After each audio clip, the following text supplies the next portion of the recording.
If your job at a healthcare facility includes disinfecting against viruses, you know prevention is the best medicine, and maintaining healthy spaces starts with a healthy cleaning routine. Grainger's world-class supply chain helps ensure you have the quality products you need when you need them, from disinfectants and cleaning supplies to personal protective equipment, so you can help deliver a clean bill of health. Call 1-800-GRAINGER, click Grainger.com, or just stop by. Grainger, for the ones who get it done.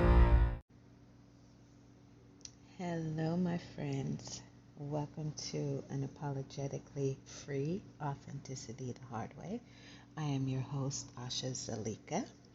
And if you are joining me for the first time, I want to thank you for stopping by. Thank you for your attention and your time. I truly appreciate it, and I appreciate you.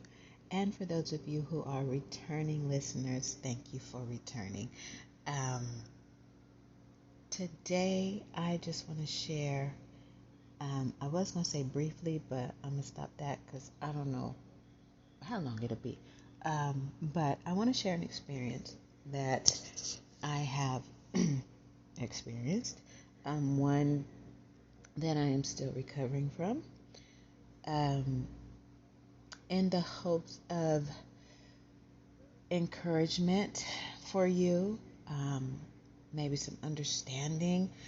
I can shed some light on how our experiences impact us, and how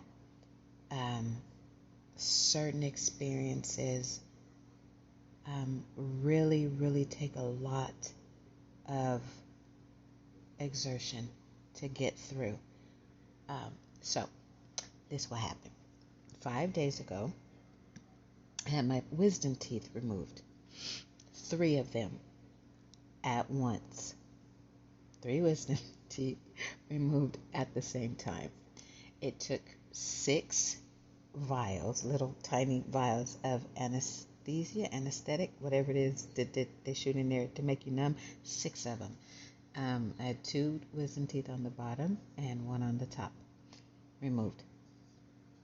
Now, my teeth are large and very dense, very strong, and they have extra roots, and some of those roots have hooks on the end of them. They look like little tiny J's, and the hooks, how we have found, have been hooked around or have hooked themselves into the bone that they have grown within, if that makes sense. All of that being said, understand my teeth are not easily removed. So, the doctor, the surgeon, and I thank God with all of my heart, because my first wisdom tooth that I had removed years ago, on the top left side, was done at Western Dental, and I'm not bashing Western Dental at all, but not knowing the X-ray that they did was not thorough enough. So this dentist, who was a practitioner, he hadn't done many wisdom teeth extractions, and surely he had not come across one like mine, because he did not know that that tooth had the hook on the end, and it took him almost 30 minutes to figure out how to get that one out, and in the process left the tip of the tooth in my mouth. And so as my gums healed, that hook began to push outward sideways into the roof of my mouth and began to cut my tongue. Anyway, so this dentist and this place of business did detailed x-rays. They did a whole lot of x-rays and had them just lined up on the wall, right?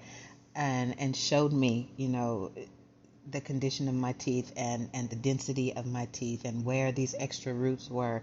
And so the dentist said, we're gonna be in for a hard time.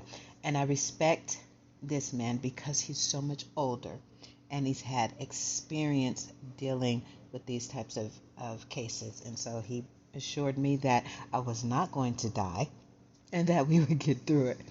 So the pressure, once I was all numb, I was literally numb from the temple to the tip of my jaw, and he began the work. There was no pain. Thank God, no pain. But immense pressure. My pain tolerance is very high, and because I've had teeth removed before, I was not, I wouldn't say that I was scared per se, but with the amount of pressure that he had to apply was incredible. I was clenching the seat and trying not to move. They had put a little foam, what they call a brick, to keep my mouth open.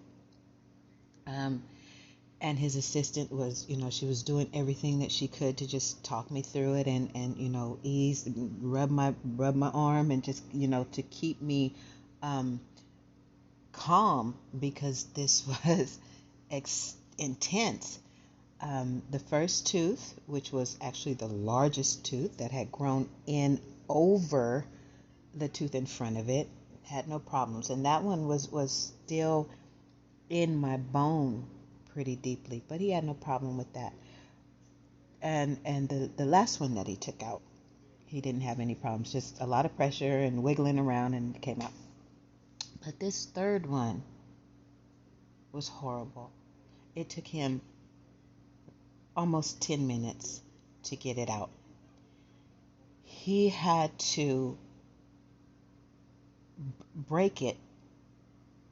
He brought out the little saw thingy and had to saw it to the point to or file it. I don't know what the right terminology is, but he had to get it less dense so that he could break it to get it out. 3 breaks in this one tooth to get it out. The pressure was incredible, and that's, I don't want to say horrendous. It was a little horrifying, but it was insane. Like, first of all, where this little man get this strength? Because he was a little man. But just, and it was on the bottom right, and so he's pulling and twisting and jerking and doing all these things and breathing heavy. And when he started breathing heavy, I got nervous. Like, I'm thinking you should probably get some help. And the first time it broke sounded like an explosion in my head. It was as loud as it, like literally inside my head was an explosion. And I'm like, okay, surely he's done. But this week I could go home. No, that was just the top. And then he had to pull out the little drill thingy and drill some more, and then another excruciating explosion. And he was just, breathing heavy, and he actually took a break at one point. It's like, okay, we're gonna let you rest for a minute. I'm thinking, no rest. Let's just, just go through this, because I don't, just get this thing out. He took a break. No, he took 2 breaks. And gave me some time to kind of calm down and get myself together. Not that I was acting a fool, but I surely could have. But he took 2. I've never had a dentist take breaks, take a tooth out. The final break, the tooth shot out of my mouth and landed over by the wall. When everything was done, the little assistant was like, after she made sure I was okay and gave me some instructions to be still, she moved the little table out the way that had all the tools on it and everything. She looking at the floor and she's like, now where did that tooth go? And I said, And she said, oh yeah, honey, when that part broke, it shot out of your mouth and landed somewhere over here. Like, okay. Incredible. It was incredible. I could not believe it. And then I got the opportunity to see my teeth, and yes, they're very big and not as damaged with decay or cavity or anything like this. They were just entirely too big to be in my mouth. So I left there with gaping holes in my mouth and cut, the gauze and everything else.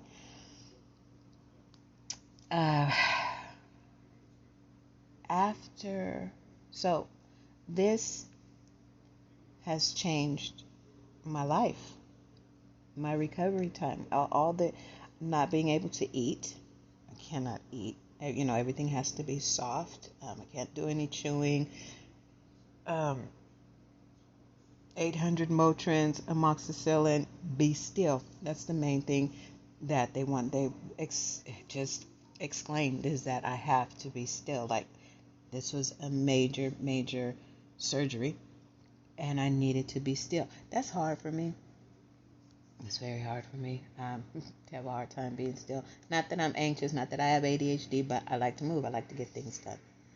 Yesterday, during my meditation time, I had this revelation that I just knew the way that it came to me. I knew it was one that had to be shared.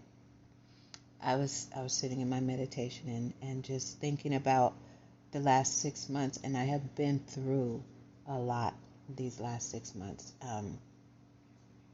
Never having taken the time to actually fully decompress from any of it, just going through things and stuff piling on top of each other to really had settled in and was affecting me mentally and emotionally.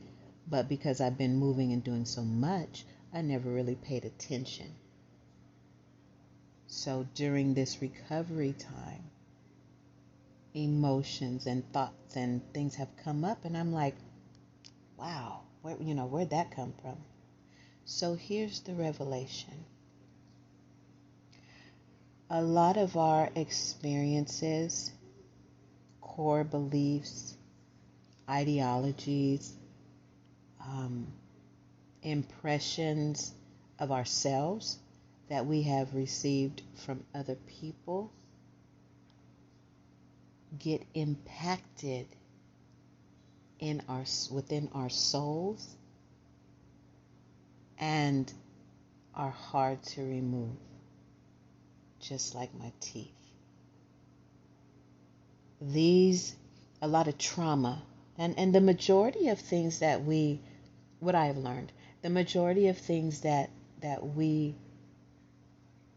kind of shape who we are around are traumatic experiences. And a lot of people don't understand that traumatic does not mean like world like the Twin Towers coming down kind of traumatic, but that you could say a word to someone, or you could talk about someone in a way that is traumatizing to their souls. It's traumatizing to their psyche, and all you did was say something.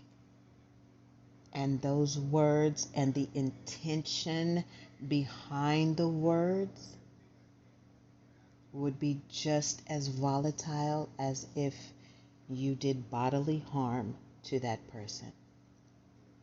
And the majority of time we don't take that in consideration, and we just continue living with that trauma and building stuff upon top of it, causing it to root deeper and deeper into our psyche and deeper into our souls. And then the result of that is a change in our perspective of who we are and how we live.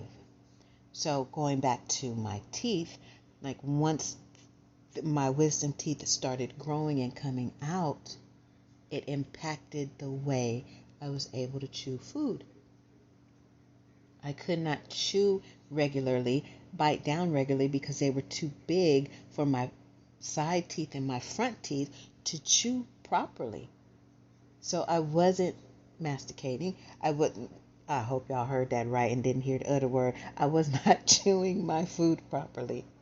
And our stomachs don't have any teeth, so digestion really begins in the mouth. And being able to chew my food properly and thoroughly, well, the food gets into the stomach, and the stomach's not able to digest it because it's not the first process was not done correctly, which then in turn causes intestinal problems. Kind of deep, huh? And then you flip that into our lives and how these traumatic experiences impact the way we live our lives, impact the way we receive information, especially about ourselves, and how our brain digests it, if you will, and then sends it throughout our being, and it I want to say infects, or it twists who we truly are. And in order for us to come out of those traumatic experiences, to come out of the abuse, come out of the neglect, come out of all these things that we have experienced, it will take a tremendous amount of pressure. A lot of pulling, a lot of twisting, just like the dentist had to do with my teeth. And the pressure, guys, is not to hurt us. So what is the pressure? The pressure is other experiences causing us to focus on that issue. Like, just keep like getting in the same type of relationship, women choosing the same type of man that we have always chosen, that has neglected us, abused us, whatever have you, and then expecting something different to happen, and until you get to that one man that nearly destroys you, and then you realize, I'm in trouble here. Or having a problem with food, and we're just eating and eating and eating, not knowing that there's a reason why you eat the way you eat. There's a reason why it's what do you want to say, nervous eating, compulsive eating, emotional eating, all of that. And so the eating, one binge just goes on top of the other binge, and which goes on top of the other binge, until you turn around. And please forgive me, but I have to say this because my little boy, God bless him, love him to death, but has been having me watch these TLC shows about my 1,000-pound sister, or about obesity. And in watching it, I've just been seeing, like, okay, so it's emotional eating or traumatic eating, and they're just eating and eating and eating and eating, and love and food has become their love and their only desire, until the point where they turn around and they can no longer move because they have gained so much weight. And in order to come out of that, it's a lot of pressure that has to be applied to that trauma to be able to loosen it up, so to speak, and then for it to be extracted properly. And that is what the revelation that I had. It's like, in order for us to truly become who we are intended to become, a lot of pressure has got to be applied. And it is our decision, it's our choice, whether we endure and grab a hold of whatever we need to grab a hold on and allow that pressure to volatilely, is that a word? I don't know if that's a word or not. It is right now. Violently, thank you, remove those issues. And what does that look like? That looks like, going to therapy, getting support group. The main thing is reaching out to someone else, not or reaching out of self. Maybe you need to go back to church. Maybe you need to, like I said, get a therapist, get a counselor.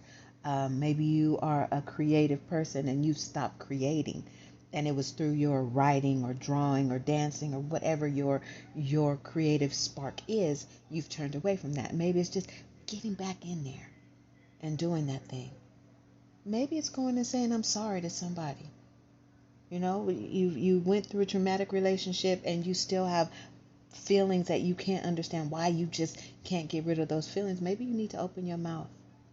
And I'm not saying give that other person a pass. I'm saying own your part in it and speaking to that person out of love and compassion, not vindictiveness. Because the only way you will get past that unforgiveness is to forgive. And you forgive that person and you forgive yourself. That's the pressure in that type of situation. So, and every pressure, every form of pressure will be different for each person. But it's most definitely needed.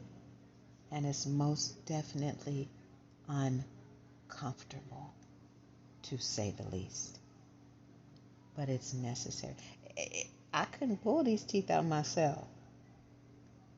My only option, other than seeking help, would have been here to sit here and let these bad boys rot, and then get infected. And if not taken care of, the infection in your mouth can go to your brain. It just would have been so bad for me, and I couldn't handle it myself.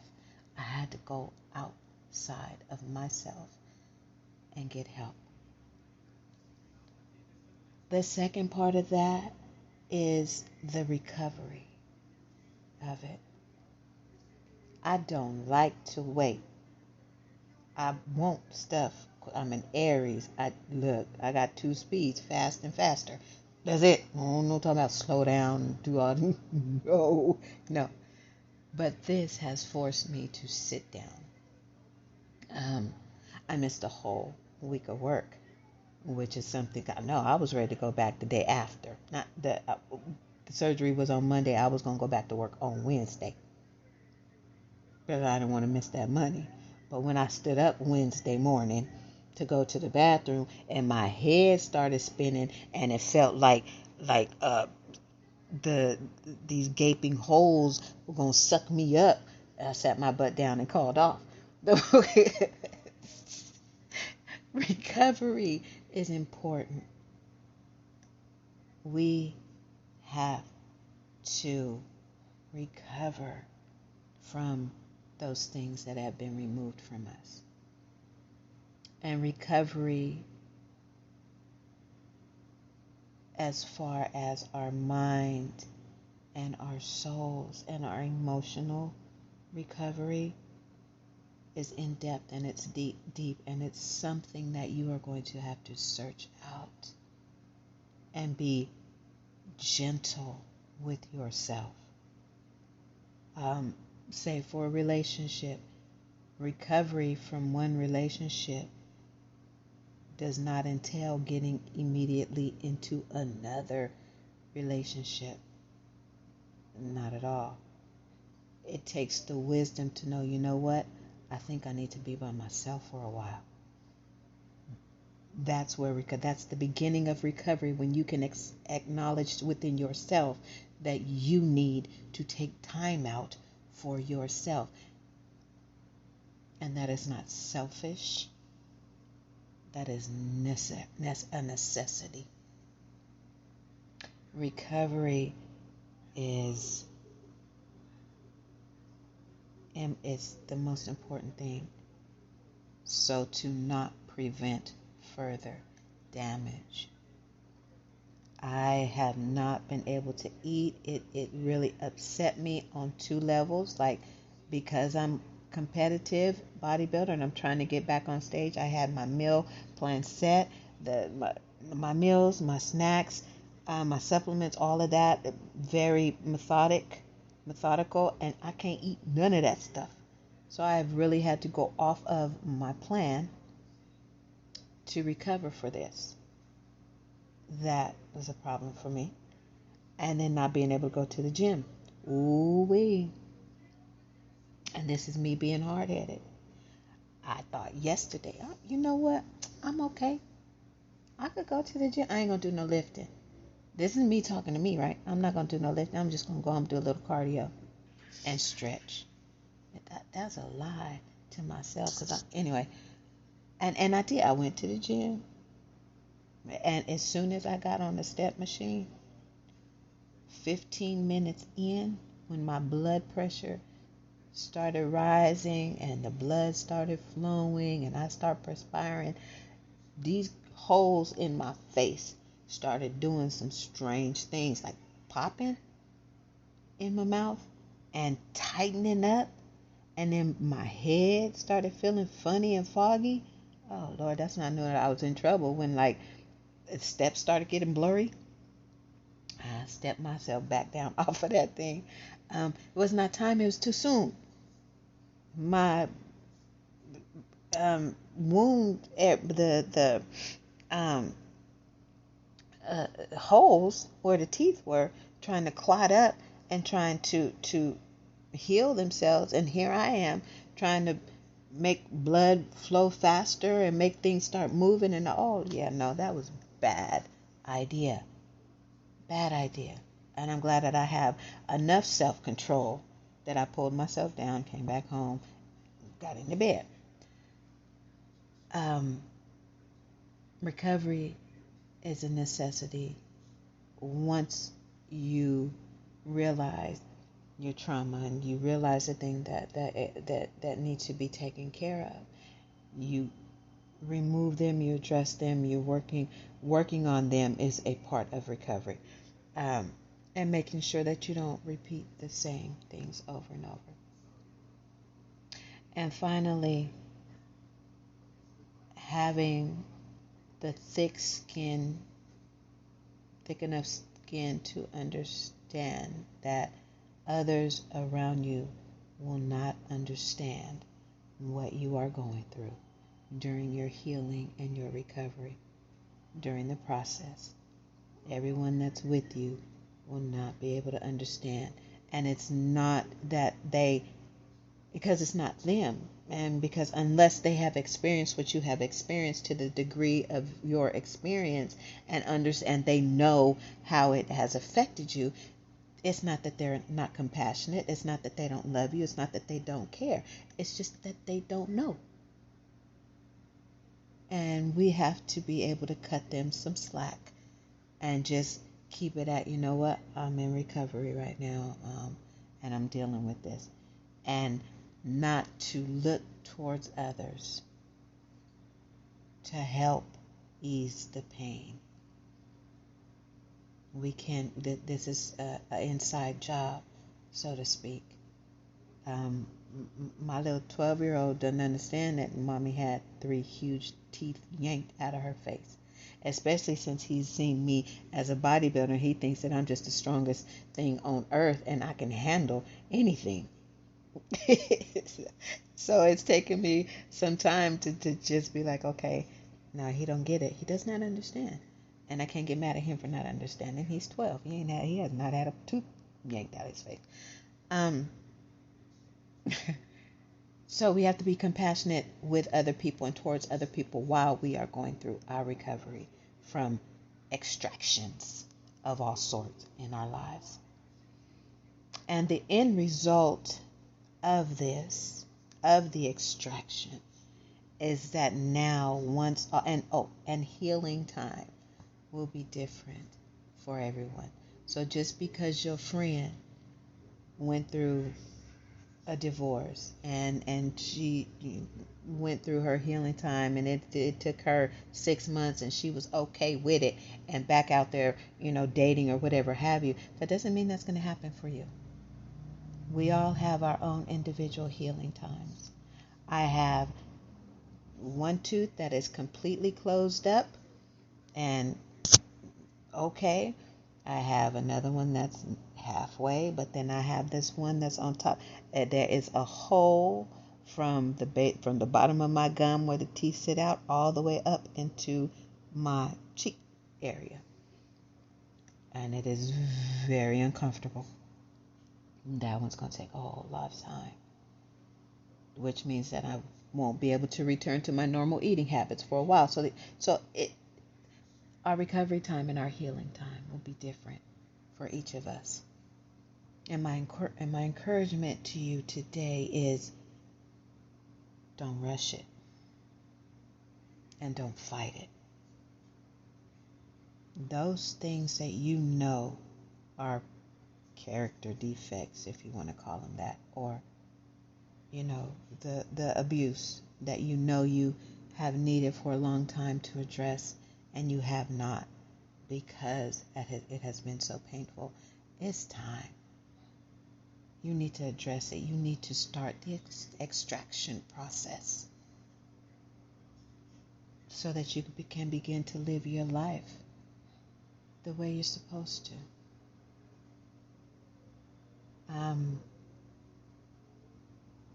The most important thing in life is not the material things that we think we have to have.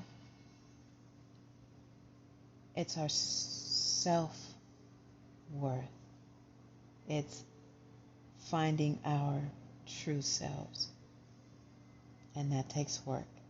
It takes pressure. It's going to be a lot of extractions that need to take place. And it's worth it. The pressure is worth it. My friends, I'm telling you, to be able to, I'm already looking on the other side of this, and to be able to chew food right, to be able to floss right, to be able to take care of my gum care and my teeth, the way I need to. It's good for me, and it needed to be done. And I'm grateful that I could get it done. But more so, I'm grateful for this experience and this revelation that I have had, because now, during the rest of my recovery time, now I'm sitting here and I'm looking at myself and I'm able to see, okay, you know what? This has been with me for too long, this trait or this whatever, and find out why I do the things that I do when I do the things that I do. And get rid of it. Get rid of it. Why? Because I'm worth it. Because my family's worth it. Me being the best version and the highest version of myself is best for everyone in the world. I hope you can understand that. It's not about gaining any prestige or any honor. It's just being able to give the best of me to everyone I come in contact with. And that's the basis of this podcast. So that I can give you, my listener, my unseen friend, the best of me that I can through sharing my experiences and letting you know you are worth fighting for. You are worth it. But I can't give you your worth. This is something that you're going to have to mine for. This is something you're going to have to dig for. This is something that you're going to have to pull out all the tools and borrow somebody else's tools, buy some tools, and start excavating to get to where you need to be. Thank you for listening. I hope this revelation is helpful. You can find my email on the podcast on Spreaker. Oh yeah, and this podcast is on all podcasts. I don't even have my list with me. The only thing that is not on is Apple Podcast because I haven't got there yet. But stick with me. Keep joining me and keep mining for the gold that's within you. I appreciate you.